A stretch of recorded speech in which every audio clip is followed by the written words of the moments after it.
Welcome to Philosophy and Faith, where our goal is to help you navigate your intellectual and spiritual journey, especially in regards to topics like God, faith and doubt, meaning and purpose, and more. I'm Nathan Beasley. And I'm Daniel Jepson. And together we discuss the big questions that humans have wrestled with for thousands of years. We're glad you can join us.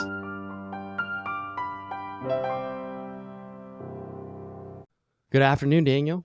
Nathan, good to see you again. Good to see you too. I'm excited for today. We're approaching Socrates, but before we get there, we've got a couple other men that we're going to be looking at. Right. And they're going to be, in a way, stepping stones to Socrates and Plato and Aristotle, the big three. But each one has their own place and contribution. And to me, at least, they're very interesting. Yeah, for sure. So today, who are we looking at? I'm not sure if this is going to be one episode or two. Depends on how much time we end up spending on each one. But we're going to be looking a little bit briefly at two philosophers, Empedocles and Anaxagoras. Okay, you're going to have to spell those for us. I will. And then a little bit more fully at a group of philosophers called the atomists. That's what we're going to be looking at. Okay, sounds good. Sounds good. So, Empedocles. Empedocles, yes. Okay, spell that for us, please. Empedocles. And he is a Greek living in what's now called Sicily, around 490 to 430 BC. And again, a lot of these dates are a little fuzzy on either end, yeah, but around 490 to 430 BC. Okay, gotcha. He's the first guy. Who's the second guy? Anaxagoras. Okay, and are we taking these two guys together, or you No, want to we'll start do with... one at a time. Okay, let's start with Empedocles then. Empedocles. And by the way, you really should name your next child after. Well, we were thinking about it. Oh, good. Empedocles. So remember that he's coming after Parmenides. And we talked about Parmenides last time. He was a very influential thinker. He argued that being is one thing and one thing only. And this one, this being, is all and everything. It is eternal. It's unchanging. It's unmoving. It's eternal because it's impossible for being to come into being from non-being, because non-being is not a thing. It's unchanging because being cannot be non-being, so it can't change from being to non-being. It's only one thing. And it can't move either because there's nothing outside of itself. There's no space or vacuum that it could move into, because if there was something outside of itself, it would be part of the one. And if it's not part of the one, then it's no thing. It's not something like empty space. It's literally no thing. And no things you can't talk about or think about. It's non-category of being. Okay, So- hold up. I got to get another cup of coffee before this conversation. Well, we're just kind of summarizing him. Yeah. And the main thing to take away that Parmenides taught that all is one, and this one is physical. He said it was spherical.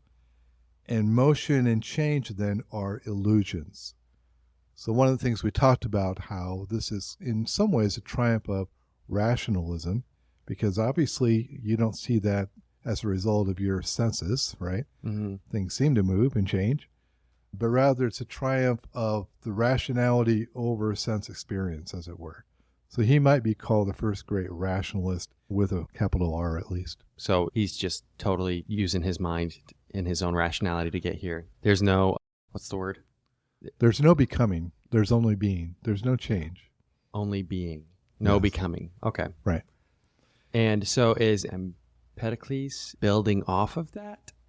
Yes, actually he is. Is he a disciple of Parmenides? I don't know that he would call himself that, but he's certainly responding to and answering while still maintaining the idea of oneness, at least as he understood it. So he wants to also say that all things are one in a sense, but then he's also going to talk about how this one is actually made of four different roots or elements, as it were. And this is called monism again. Is that correct? Well, monism is the idea that reality is only one thing. And so, yes, Parmenides would definitely be a monist in that regard. Empedocles, maybe not. Depends on how you want to define that or how you want to press that. Okay. So he's saying that it's one thing, but it's kind of made up of four parts. Yeah, four elements. All Four reality elements. is made up of four different elements. Let me guess. Earth, wind, fire, and air. What- You know, air and wind are pretty close. Say it again. Earth, wind, fire, water. Yeah. Is that it? Yeah. Ding, Well, ding, ding. that's surprising given the discussions we've had in the past. Right. So he's kind of he's bringing a lot of ideas together then. He is. And really, he's the first one that I know of to really categorize and formalize those four elements. So water, earth, wind, fire. Okay. So the others talked about them, and I think it was in the Greek mind already. These are the four basic things, but he's the first one to formalize those as this is all reality. Okay. So where he's coming from, though, and this is a little bit different than Parmenides, he's taking the opposite approach. Parmenides argued that because being is one, that change is impossible. He's going the other way around. Empedocles argues from the opposite direction. We know that objects change. We know that objects cease to be. So they must be composed of material particles, which are themselves indestructible, but individual things aren't. So there's something within them that's indestructible, but they aren't. Oh, okay. I think I see where this is going. Yeah. Well, by the way, I don't often give the background of the lives of these philosophers too much. Here and there we have. But we have to talk about some of the story of Empedocles' life because, yeah, he had a lot of great legends about him. Really? Okay. Yeah. So he claimed to be a god. Okay. Yeah. Not the god, but a god. That's nice. Yeah. He said he was crowned with laurels and praise wherever he went, and that people were worshiping him and begging him to do miracles, which he claimed he could do.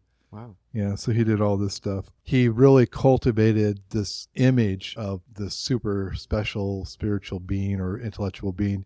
He wore long flowing hair. He had a bright purple robe on. That was pretty rare back then. And then he would also wear bronzed sole sandals. Yeah. What? Just because he wanted his shoes to be a little bit weightier? Yeah, it's all image, man. It's all image. Is there any... I mean, you don't have bronze sole sandals. Yeah, that's true. I don't. Nobody does, except for this guy, right? So I know with a lot of these guys, there's a lot of limited writing on them, but any validity to his miraculous claims? I mean, probably not. There's not any firsthand evidence. So a lot of times what you have with all of this, and what makes it distinct from, say, what happens in the New Testament, is you don't have any firsthand evidence from that time period. You have legends that are first recorded many centuries later. Oh, so this is not his autobiography. This is the oral tradition passed down and recorded centuries later. Okay. Yeah. And the same thing with especially Pythagoras. He had all kinds of legends about him, but many of them were written in his case like 700 or 800 years afterwards. So yeah, he was the man, the myth, and the legend. That's right. I don't know if that got into the episode, but I remember talking about it off air with you. Right. Yeah, he had his. Oh, and one other thing. According to the legend, he really wanted to prove that he was divine, so he didn't want anyone to find his body. So, approaching death, he climbed Mount Etna, a volcano, and threw himself in so that no one would ever say, here he is, he's dead now. And this was given away, though. This was exposed when one of his bronze sandals was found near the rim of Mount Etna. No way. That's the legend. Wow. Yeah. Like I said, it's too good to really pass up here. Yeah, that's pretty good. So here's a guy of very humble stature. Yeah. But he does have some very interesting ideas. He does. So for him, reality is going to consist of 4 elements or roots and then 2 forces. Okay. So you've got the 4 elements, right? You've got earth, you've got water, you've got wind or spirit, and then you've got fire. Well, how do they change into different things? How do they get mixed together? And he gives a little bit of explanation about that. But the main thing that's important here is the mechanism he gives for the whole shebang, the big picture of how the forces that brought these things to the present state and then changed them. And for him, there are 2 main forces, and he called them love and hate or strife. I've seen it translated both ways.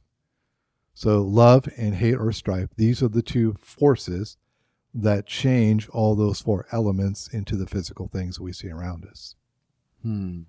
Wow. Yeah. Let's see here if I've got a quote or 2. Keep in mind, though, that he is using these words as a metaphor.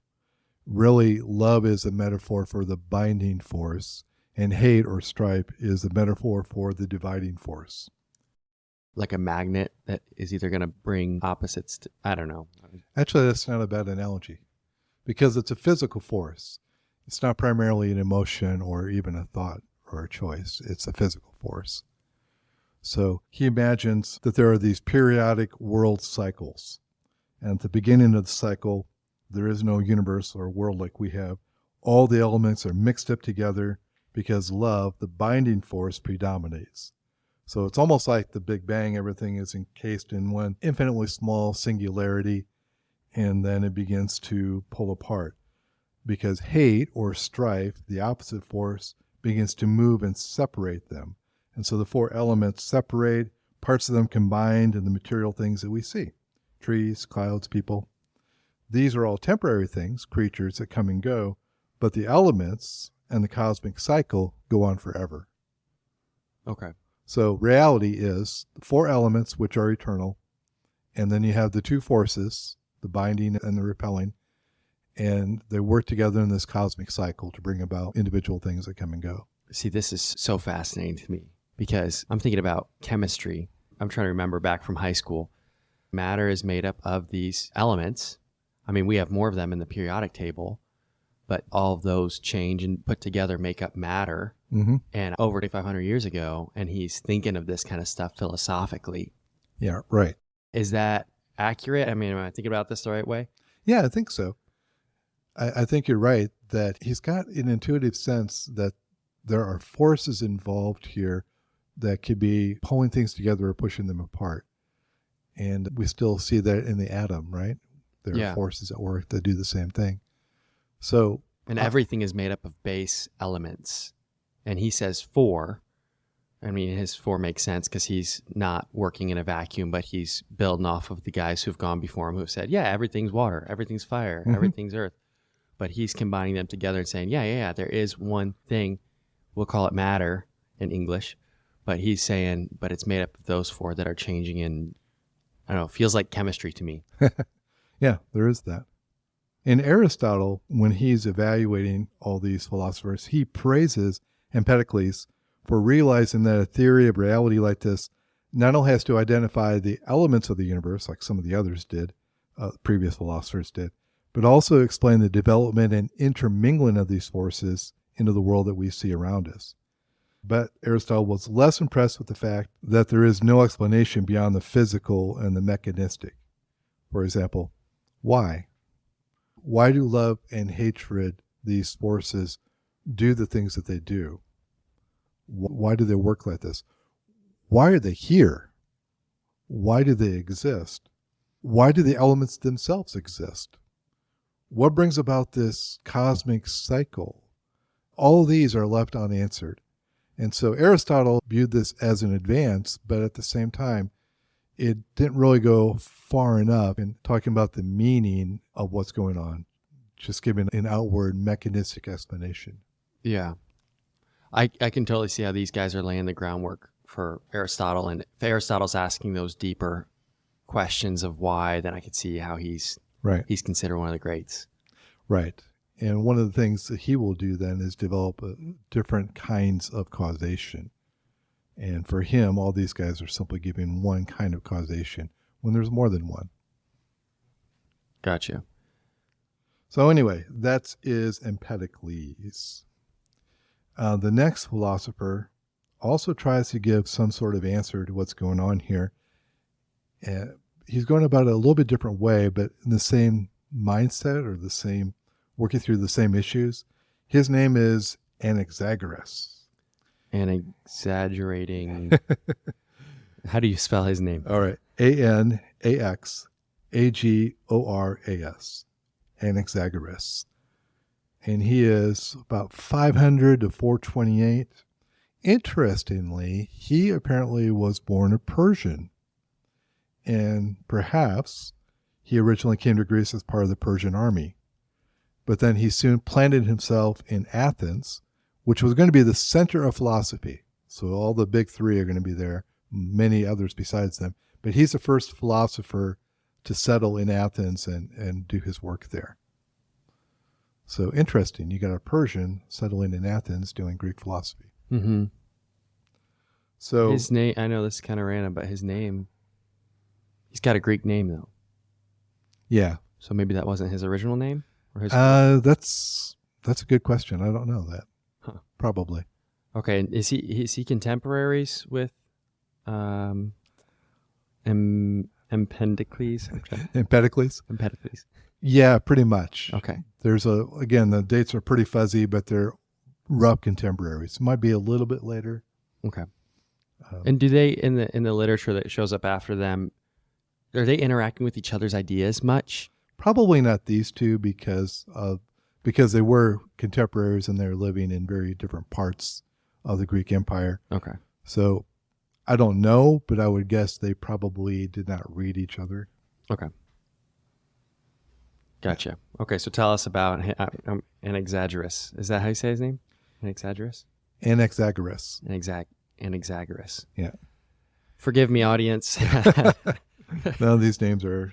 Maybe you're like me and these are the first time you're hearing these words and they're hearing these names. Try saying it 5 times fast and you'll have empathy for the seat that I'm sitting in right now. All right, and he's going to be famous. Anaxagoras is going to be famous for one idea, mind over matter, or mind controlling matter. So let's talk about how we get there. Okay. So here is his account of the beginning of the universe. And I'm going to quote here, and I'm quoting from his Greek. So the translation is going to be a little rough in English. Quote, all things were together, infinite in number and infinite in smallness. For the small, too, was infinite. While all things were together, nothing was recognizable because of its smallness. Everything lay under air and ether, and those were both infinite. And then he talks about the primeval pebble, as it were. All things were together, this infinitely small pebble or singularity, we might call it today, the cosmologists would call it. This primeval pebble began to rotate, throwing off the surrounding ether and air, and forming out of them the stars and the sun and the moon. The rotation caused the separation of dense from rare, of hot from cold, dry from wet, and bright from dark. But the separation was never complete, and to this day there remains in every single thing a portion of everything else. So there's a little whiteness in what is black, a little cold in what is hot, and so on. And things are named after the item that is dominant in them. So everything has a portion of everything else. A toad has a portion of a horse, and that fern over there has a portion of a banana. Because in his viewpoint, unless everything had a little bit of something else, it couldn't change into something else. But that's not really what's important. Obviously, that was not his contribution. His contribution was this idea that all matter was infinitely small, very much like the theory of the Big Bang.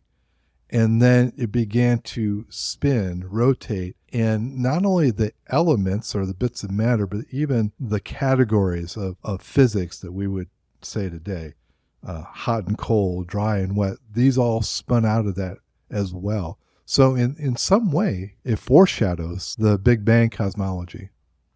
Interesting. Yeah, that's awesome. Yeah. Very neat. Now, his contribution, though, is not that so much as the next part. He asks this question: what makes everything begin to rotate and cause all these things to form? What has power over this and guides them? So he's asking a little bit deeper question, not just what is, but what makes it happen. I was wondering about that as you're saying. I was like, I wonder if he's going to get to the why question. Exactly. And this is what made Socrates so excited when he began reading this. He said, this is like a sober man among a group of drunkards. He's asking the big question about what makes it all happen. So do you want to know his answer? That's on next episode, right after this break. No, he gives a very important and influential answer. And he says, what controls it all is mind. Mind. Yeah, the Greek word is nous. So we get many modern words from that. Okay. So the Greek word is nous, mind, not quite equivalent with brain, physical organ, but more like we would use the term mind or thought. Thought, rationality, intellect, is that kind of all wrapped up in that term? Yes. Okay. Yes. And so, okay, that's interesting. So Is he pointing at an intelligent being like a God figure? No. Okay. And that's where things start to go off the rail a little bit. Number one, he views this nous somehow as corporeal, so it has some sort of a physical existence, which surprised me when I read that. But also, the mind does not create the material, doesn't create the elements or the forces that separate that. It just controls it. Now, the reason this is important is because now, for the first time, you have the idea that we not only have what is, but there is a guiding force that's overseeing what happens within this universe or world that we find. And it's a rational principle. It's a rational thing. It's a mind. So that idea that it's not all random, it's not just here, but there is actually a rational mind that's controlling and guiding things, presumably towards some set end, that is kind of revolutionary. So I'm trying to understand this. So Okay. Totally, you said corporal, but not personal, just sort of intelligence. That's meta. Yeah, it is. As far as I understand anyway, he does not view the mind as the mind of a person. Okay. That's where I'm kind of hung up. Right. And I am too. I don't know how you would get there.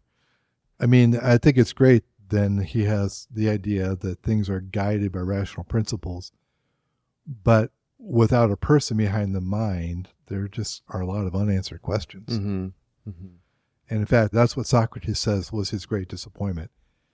He's like, man, I got all excited reading this because, here, at last someone's going to give not just a mechanistic explanation, but tell why things are working the way they do. But he says when it came down to it, it was just, again, a mechanistic explanation of a little bit deeper kind. But it still wasn't answering the big questions. Poor Socrates, man. I know. Always let down. Yeah, that was the story of his life, actually. But I see the way that it's digging a little bit deeper. It is. They're about to find water, and Socrates is going to say that he's found it, huh? More so in Plato, but Plato. Socrates is setting the plate, or setting the plate.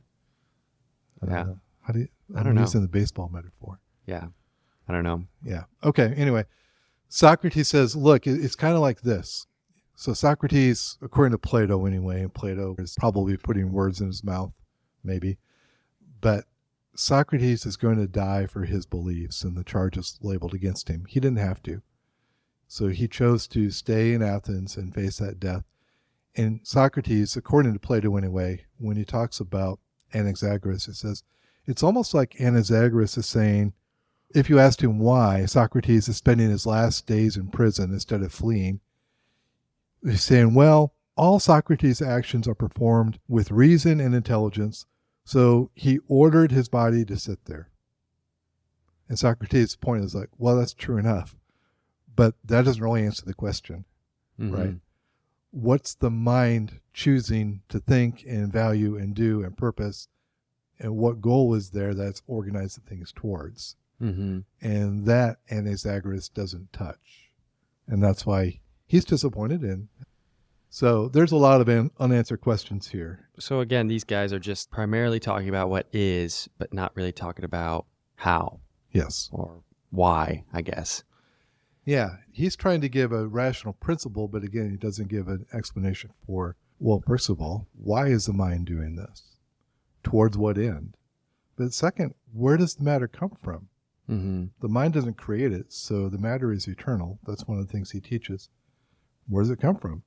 And for him, it simply exists without origin or explanation. And he's content to just leave it there. He is. But yeah. But we want to know why. Why is there something rather than nothing?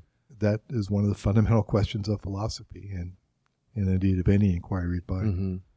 But also related to this, if the mind doesn't make the matter, how can we know that it can actually control it? I mean, think about it. A 5-year-old has a mind, but they can't make matter do whatever he or she wants, right? So they can control some parts of it, but it's very limited. So how do we know that this mind, who did not create the matter, but simply sits alongside of it, actually has the power to direct it or at least directed towards certain ends. There's no answer for that. That makes sense to why the mind had to be corporal. To me, I guess. Why is that? It has to have some sort of way to physically interact with matter. Does that make sense, or? Maybe. Yeah. I'm not sure why he said the mind is corporeal, other than maybe for him the category of a mind that is not bodily wasn't even on his radar screen. This is tough to try to understand. Sure. So anyway, you have two stepping stones. You have Empedocles teaching that reality consists of four elements and two forces working within this cosmic cycle. Mm-hmm. And then you've got Anaxagoras. Reality consists of matter and mind, and the mind controls the matter. But neither one really answers the more fundamental questions of why these things exist, how they got here, and what purpose they have. Now, the next group that we're going to look at in the next episode are going to take some of these ideas in a further and radical direction. And they will be the first ones to articulate and adopt an entirely materialistic viewpoint, in a sense. And we're going to see some of the implications. And the reason that's important is because many people today are operating on that same idea, that reality is only matter. So, yeah, we'll talk about that next time. Cool. Well, I'm looking forward to it. Yeah, thanks. Me too. Thanks so much for listening. If you like what you hear, click follow or subscribe depending on your platform. Check the notification bell so you're up to date with new episodes, and leave us a review. Until next time.